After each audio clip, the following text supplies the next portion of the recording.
घेऊन शरद पवारांच्या खोटा दाखला व्हायरल करण्याचा येतोय असा आरोप होत आहे, काय सांगाल?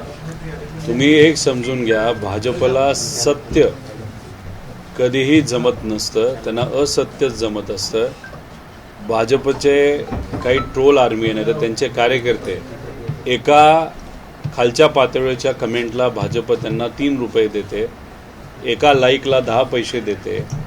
अशा टीमकडनं खोटे दाखले नेत्यांचे सोशल मीडियावर मुद्दामून स्प्रेड करण्याचा प्रयत्न हा भाजपकडनं होत आहे. त्यामुळे खोटे दाखले तुम्ही स्प्रेड करू नका. आज शेतकरी, कष्टकरी, युवांचे प्रश्न जास्त महत्त्वाचे आहे, पण भाजपला लोकसभा इलेक्शन डोळ्यासमोर ठेवून जाती जातीमध्ये तेढ निर्माण करण्याचा प्रयत्न ते करत आहेत. तसंच हिंदू मुस्लिम होत नसेल तर मग ओबीसी मराठा करण्याचा प्रयत्न हा भाजपकडनं होत आहे. आणि त्याच्यात मग खोटे दाखले, खोटे विषय, अशा सगळ्या गोष्टीकडे कुठंतरी मीडियाचं लोकांचं लक्ष विचलित करण्याचा प्रयत्न भाजप करत आहे. पण लोकांचे खरे प्रश्न हे आज प्रलंबित राहत आहे आणि आमची सगळ्यांची हाच एक प्रयत्न आहे की त्या विषयांवर, त्या अडचणींवर सामान्य लोकांना ज्या भेडसावत आहेत त्याच्यावर लक्ष केंद्रित करायचं. पूर्वी हिंदू मुस्लिमांमध्ये तणाव असायचा, आता राज्यात मराठा ओबीसी तणाव निर्माण करण्याचं काम सुरू आहे का? तुम्ही जर बघितलं तर अनेक वर्ष भाजपने हेच केलं की 2 धर्मामध्ये वाद निर्माण करण्याचा. तुम्ही जर बघितलं तर कर्नाटकाच्या इलेक्शनमध्ये सुद्धा हिंदू मुस्लिम करण्याचा प्रयत्न त्यांनी केला. पण पूर्वीचा प्रयत्न त्याला काही प्रमाणात यश येत होतं. पण आता हिंदू समाजाच्या लोकांना सुद्धा, धर्माच्या लोकांना सुद्धा कुठंतरी कळालेलं आहे की भाजप फक्त राजकारण करतं. तसंच मुस्लिम समाजाच्या बाबतीत सुद्धा आहे.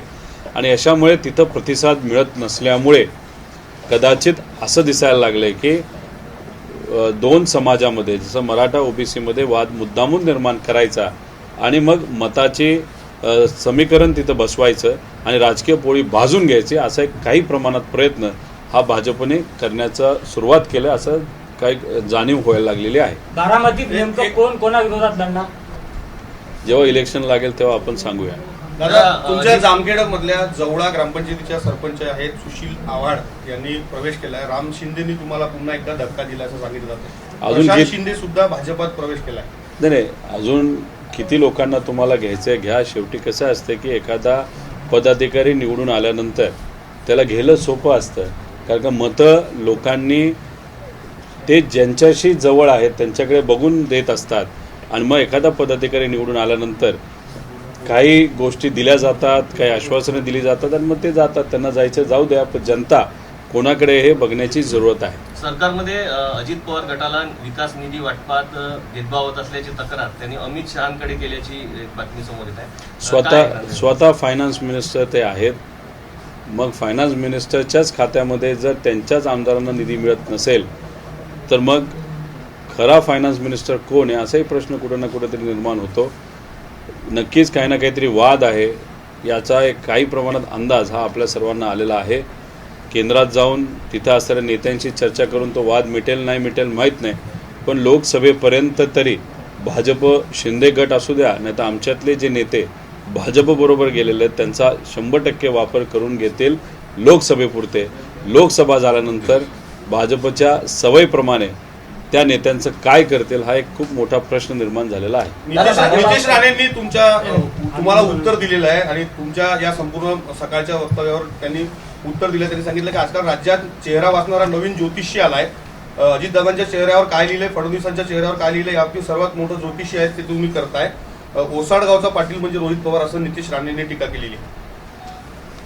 आता त्यांच्या टीकेला त्यांच्याच मतदारसंघातले लोक सिरियसली घेत नाही तर मी का सिरियसली घ्यावं? त्यामुळे त्यांना काय बोलायचं ते बोलू द्या. जेव्हा इलेक्शन येईल तेव्हा लोकच त्यांच्या बाबतीत योग्य असा निर्णय घेतील. पण त्यांना मी शुभेच्छा देतो. त्यांनी खूप प्रयत्न केले. कपडे बदलले तसे पक्ष बदलले, कपडे बदलले तशी भूमिका बदलली. पूर्वीची भाषणं त्यांची आपल्या सर्वांना माहीत आहेत. आत्ताची त्यांना भाषणं त्यांची कशी आहेत हे माहीत आहेत. ते सातत्याने फडणवीस साहेबांना इम्प्रेस करण्याचा प्रयत्न करत आहेत. कशासाठी? तर त्यांना मंत्रिपद मिळण्यासाठी. ते माझे मित्र आहेत. मी त्यांना शुभेच्छा देतो की खूप प्रयत्न करा इम्प्रेस करायचा एखाद्या नेत्याला आणि मंत्रिपद मिळवायचं. आम्हाला नेत्यापेक्षा लोक महत्त्वाचे. लोकात जाऊन लोकांचे प्रश्न समजून घेऊन आम्ही ते सोडवण्याचा प्रयत्न करत आहे. आम्ही लोकांसाठी ताकद लावत आहे, तुम्ही तुमच्या नेत्याला खुश करण्यासाठी ताकद लावा. विजय कोणाचा होईल हे येत्या काळामध्येच आपल्याला कळेल. मतदारसंघातल्या लोकांचे चेहरे वाचा, मतदारसंघातल्या लोकांचे चेहरे वाचा असंही नितीन राणे यांनी म्हटलंय. आणि मतदारसंघाचा कधी चेहरा त्यांनी वाचला नाही. आपल्याला जो बायडन आणि पुतीनचे चेहरे वाचायचे आहेत असं त्यांनी म्हटलंय. आता नितेश भाऊंचा अभ्यास राज्यातल्या नेत्यांचा, देशातल्या नेत्यांचा, देशाच्या बाहेरचा जर कच्चा असेल त्याला मी काय करू. माझं वाचन बरं आहे, त्याचा अभ्यास मी करतो. माझे जे मित्र आहेत ज्यांच्या संपर्कात मी जातो ते खालच्या पातळीवर जाऊन राजकारण करणारी लोक नाहीत, ते अभ्यास करणारे लोक आहेत. आणि अभ्यास करणाऱ्या लोकांना भेटल्यानंतर आपण जे वक्तव्य करत असतो, जसं की मी करतो, ते काही प्रमाणात अभ्यासू असतं. नितेश राणेंचं वक्तव्य आपण ऐकलं ते ऐकूसं सुद्धा वाटत नाही.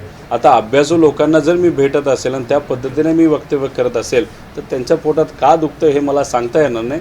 त्यांनी सुद्धा वाचन सुरू केलं पाहिजे, चांगल्या लोकांना भेटलं पाहिजे, चांगले वक्तव्य केलेले पाहिजे. भाजपबरोबर ज्या दिवसापासून ते गेले आहेत त्या दिवसापासून अतिशय खालच्या लेवलला ते गेलेले आहेत. कुठेतरी महाराष्ट्राची अस्मिता त्यांनी जपण्याचा प्रयत्न केला पाहिजे असं मला तरी मित्र म्हणून वाटतं. तुम्ही विदर्भात फिरत आहात. दिवाळी असून इथं पिकणाऱ्या प्रत्येक शेतमालाच्या बाजारभावाचा दिवा वाचलेला आहे. सोयाबीन, कापूस कापसाला देखील भाव नाही आहे. पण यावर राज्यातला पहिला एकही राजकारणी बोलत नाही. आरक्षणाची लढाई लढणारे या प्रश्नावर बोलत नाही. शेतकऱ्यांचे प्रश्न इतक्या हलक्या दर्जाचे झालेत का?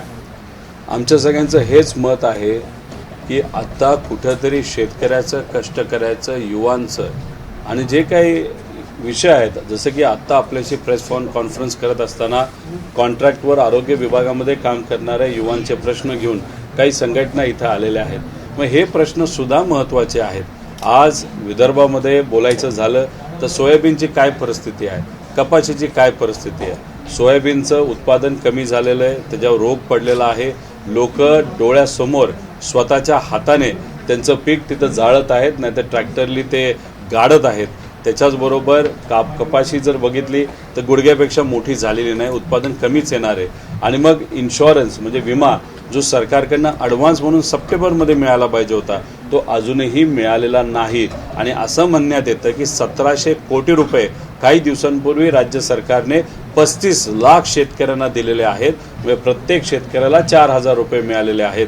मग 4 मिळालेले आहेत नाही तर मिळतील, कारण का भाजपचं सरकार जाहिरात करणं खूप मोठ्या पुढे असतं पण खऱ्या अर्थाने लाभ देण्यामध्ये मागे असतं. त्यामुळे 1700 कोटी म्हणजे 4000 प्रत्येक शेतकऱ्याला किती मिळालेत हे आता बघावं लागेल. पण 4000 रुपयामध्ये काय होणार ते तुम्ही 100% दिले म्हणजे 18000 रुपयाच्या आसपास प्रत्येक शेतकऱ्याला तिथं मिळणार. त्यामुळे भाषण विधानसभेमध्ये जेव्हा मुख्यमंत्री करतात तेव्हा आम्ही 3 पट मदत देऊ असं ते सांगतात आणि खऱ्या अर्थाने शेतकऱ्याच्या हातामध्ये मदत येते ती तेवढी येत नसते. त्यामुळे हे प्रश्न अतिशय महत्त्वाचे आहेत. याच्यावरच आम्ही सर्व लक्ष देऊन आहोत. आमचे जिल्हा अध्यक्ष असतील, सलील भाऊ इथं आहेत, सर्व पदाधिकारी मित्रपक्ष आहेत, याच मुद्द्यावर आता बोलणार आहोत.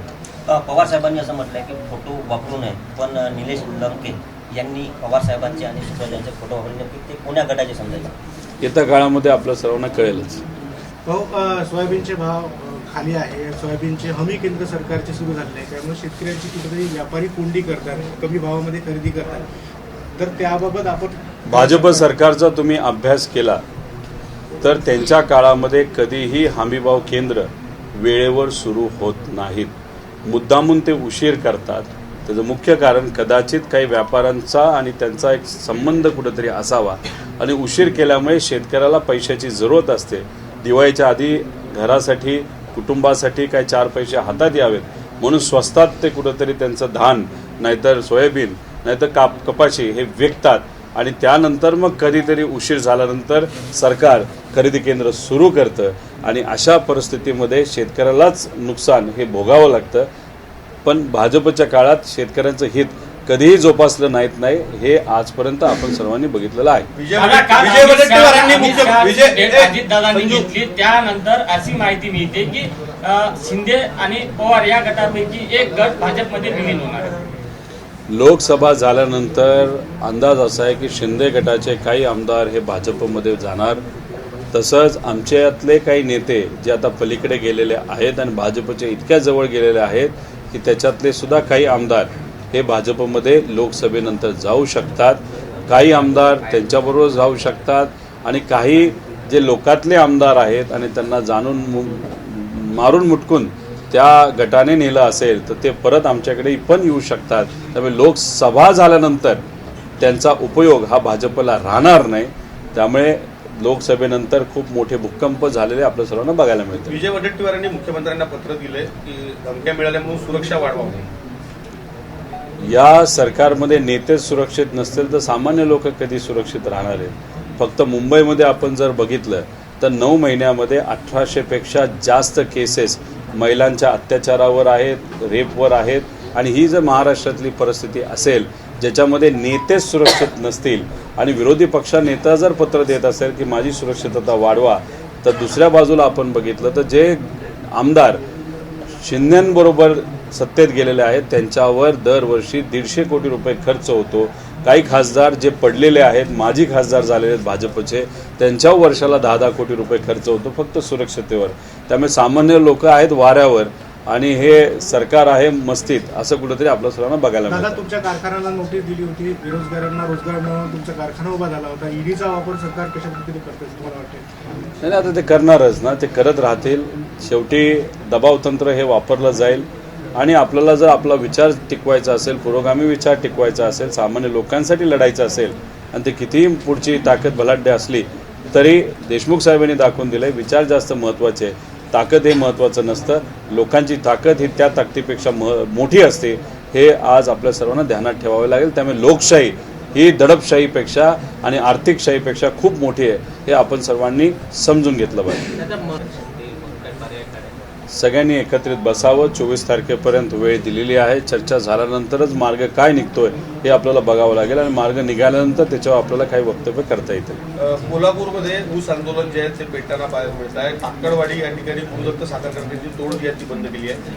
तिथे राजू शेट्टींनी म्हटलं की बा ऊस आंदोलन जर चिघळलं तर त्याला सरकार जबाबदार असणार आहे. उपमुख्यमंत्री देवेंद्र फडणवीसांना जाब सुद्धा आम्ही विचारणार आहोत. पण सध्याची परिस्थिती जर पाहिली तर ऊस आंदोलन कोल्हापूरमध्ये पेटलेलं आहे. फक्त ऊस आंदोलनच पेटेल असं नाही की विदर्भ भागामध्ये सोयाबीन आंदोलन होईल, मराठवाड्यात सोयाबीनसाठी आंदोलन होईल, कपाशीसाठी आंदोलन होईल, तसंच विम्याचे पैसे वेळेवर मिळत नाहीत त्यासाठी आंदोलन होईल.